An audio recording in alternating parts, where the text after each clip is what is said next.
ভিডিওতে আমি রেনু ট্যাঙ্কে কিভাবে তৈরি করা হয় আমি তুলে ধরছি।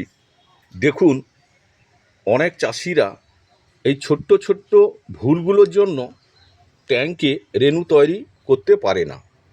আমি আজকে এই ভিডিওতে যে ট্যাঙ্কে কিভাবে রেনু তৈরি করা হয় ওটা আমি সুন্দর করে আমি দেখাচ্ছি।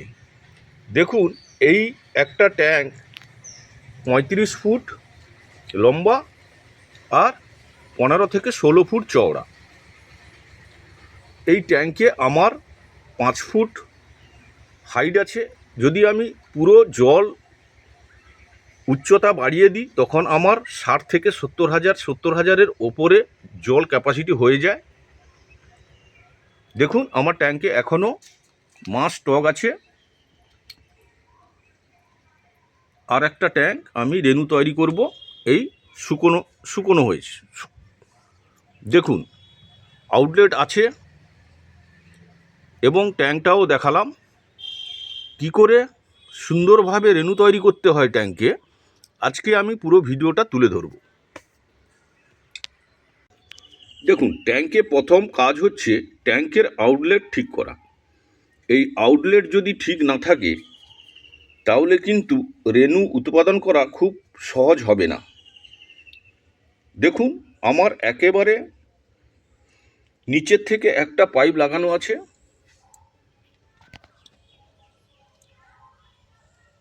দেখুন, 6 ইঞ্চি যে মাটি দেওয়া আছে, এই 6 ইঞ্চি মাটির একেবারে তলদেশে আমার একটা পাইপ লাগানো আছে। ভালো করে দেখে রাখুন। এটা যখন আমি ট্যাঙ্কি শুকনো করি তখন কিন্তু এটা ব্যবহার হয়, তার আগে কিন্তু এটা ব্যবহার হয় না। এই ছোট্ট ছোট্ট ভুলের জন্য রেনু উৎপাদন করা সাধারণভাবে খুব কঠিন হয়ে যায়।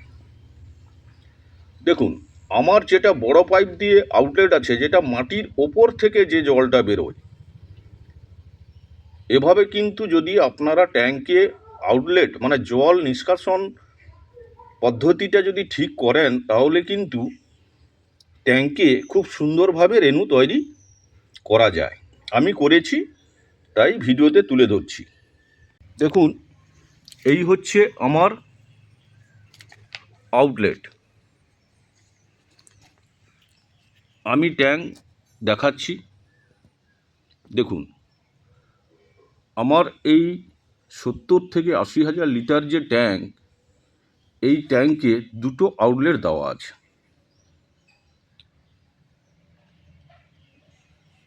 ছোট্ট জায়গার মধ্যে রেনু তৈরি করতে হলে প্রথম প্রয়োজন আমরা জলকে কি করে পরিশ্রুত রাখব রেনু বেঁচে থাকার জন্য।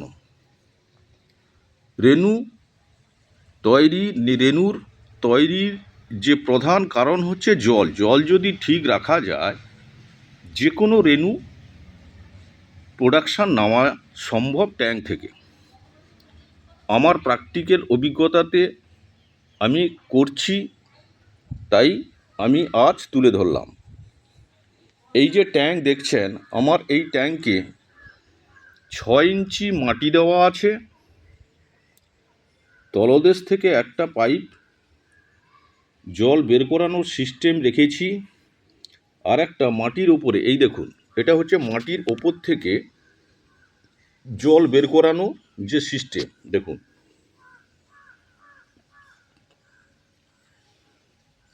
এই পদ্ধতি যদি অবলম্বন করা হয় তাহলে খুব সুন্দরভাবে রেনু তৈরি করা সম্ভব। কারণ হচ্ছে প্রত্যেক দিন আপনাকে নিচ থেকে 6 ইঞ্চি থেকে 10 ইঞ্চি ওপর থেকে জল, নতুন জল আসবে, নিচ থেকে জল বেরোবে। প্রত্যেক দিন রাত্রিতে আমি এইভাবে নতুন জল দিই, পুরানো জল বের করাই। দেখুন, দেখাচ্ছি এই যে আউটলেট সিস্টেম। দেখুন, 6 ইঞ্চি মাটির ওপরে 6 ইঞ্চি ফুটো করা আছে। দেখুন, পাইপটা দেখুন ওপরটা সিল করা আছে।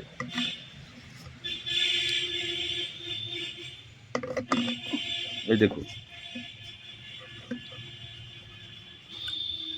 ওপরটা সিল আছে, নিচের 6 ইঞ্চি ফুটো করা আছে। এইভাবে আমি যখন ওপর থেকে বাইরের নতুন জল দিই তখন কিন্তু আমার এই নিচ থেকে জলটা বেরিয়ে যায়। এইভাবে কিন্তু দেখুন দুটো আউটলেট দেওয়া আছে। যেহেতু আমার 35 ফুট লম্বা একটা ট্যাঙ্ক, তাই আমার দুটো আউটলেট আমি ব্যবহার করেছি। এই দেখুন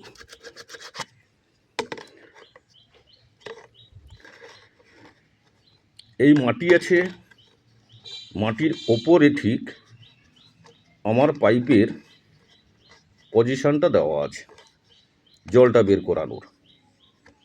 এই দেখুন ওপরের দিকটা আমার বন্ধ করা আছে। জল যদি বেরোয় আমার এই নিচের তলদেশে মাটির ওপরে যে জলটা, ওই জলটা কিন্তু আমার বেরোবে। এইভাবে আমি রেনুর প্রোডাকশান নিই। এতে ভিয়েতনাম কই, শিং, মাগুর, ট্যাংরা, পাবদা সমস্ত কিছু রেনু তৈরি করা সম্ভব।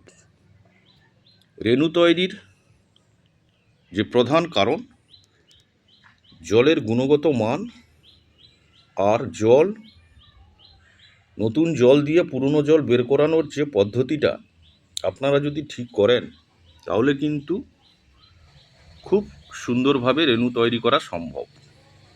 আমি এইভাবে 5 বছর 6 বছর রেনু উৎপাদন করে ফার্মিং করছি, তাই আমি আজ তুলে ধরলাম। শুধু ট্যাঙ্কে এই মাটি দিলে আর জল পরিবর্তন করলে যে রেনু উৎপাদন সম্ভব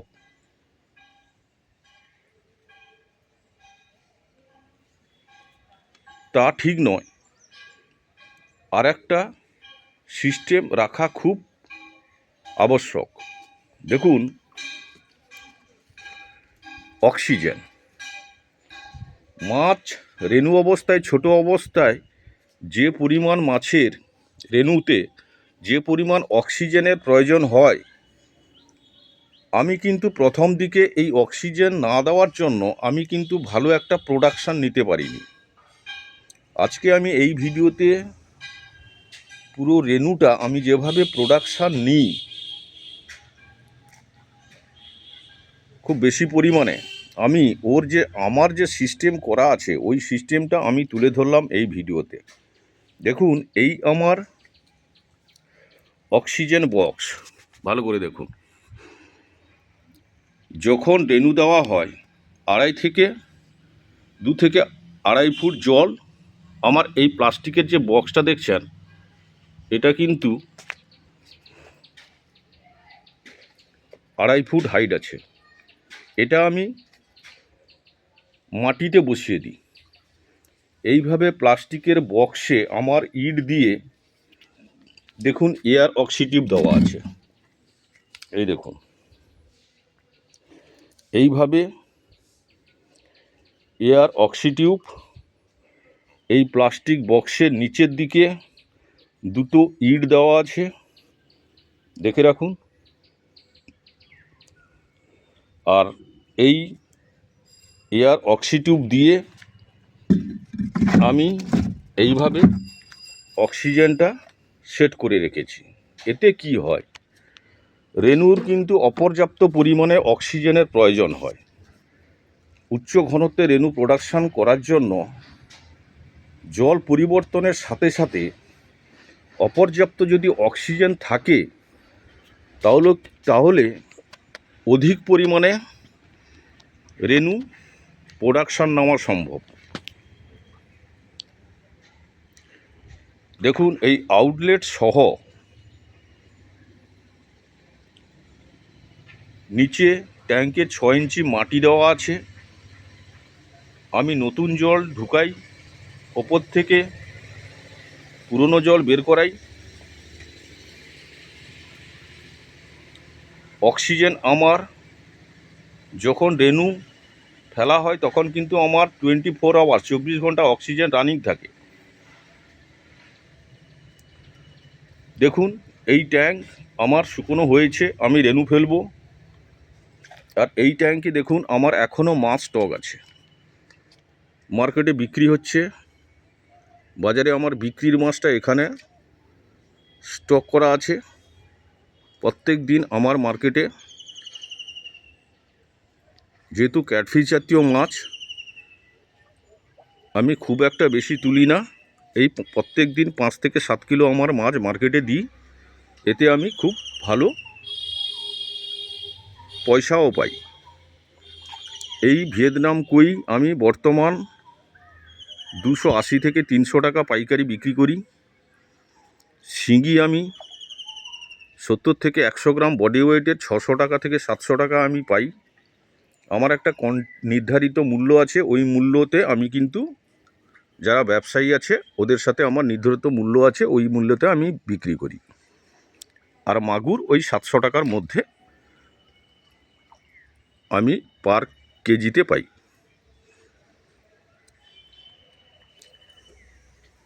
এই আমার এই দুটো ট্যাঙ্ক না, আরও ট্যাঙ্ক আছে অনেকগুলো।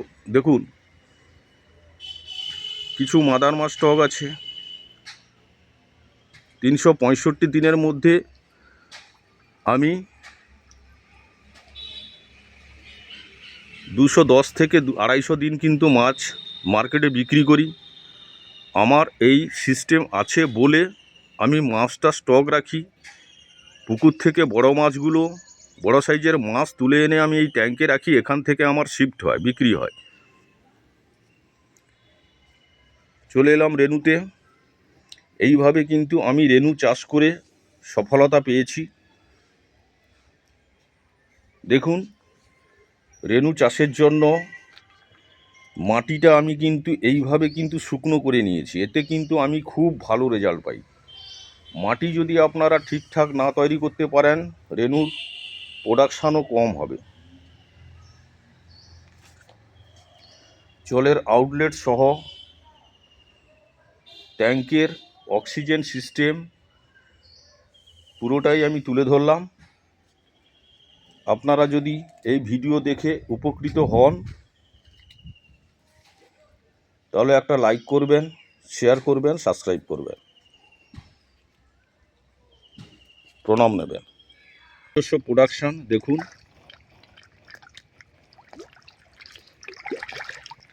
আমার নিজের নেরুন থেকে চারা তৈরি করে আমার এই ট্যাঙ্কে আমি প্রোডাকশান করেছি, যেটা মার্কেটে এখন বিক্রি হচ্ছে। দেখুন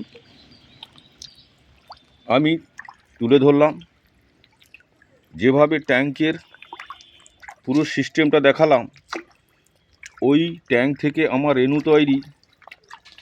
এবার এই রেনু থেকে আমার এই মাছটা প্রোডাকশান নিতে সময় লেগেছে 130 দিন থেকে 150-180 দিনে আমি 100 গ্রাম প্লাস মাছ তৈরি করতে পারি। এইভাবে কিন্তু আমি আমার ফার্মিংটা করি। ভিয়েতনাম কইর কথা বলছি, শিঙি কিন্তু একটু সময় লেগে যায়। আমার শিঙি তৈরি হতে প্রায় সময় লাগে 250 দিন থেকে 250 দিন কাছাকাছি লেগে যায় একটা 60, 70, 80 গ্রাম শিঙি করতে, শিঙি তৈরি হতে। এগুলো কিন্তু আমার নিজস্ব তৈরি রেনু। প্রোডাকশান আমি নিয়ে আমি কিন্তু মার্কেটে বিক্রি করার মতো মাছ তৈরি করে বিক্রি করি।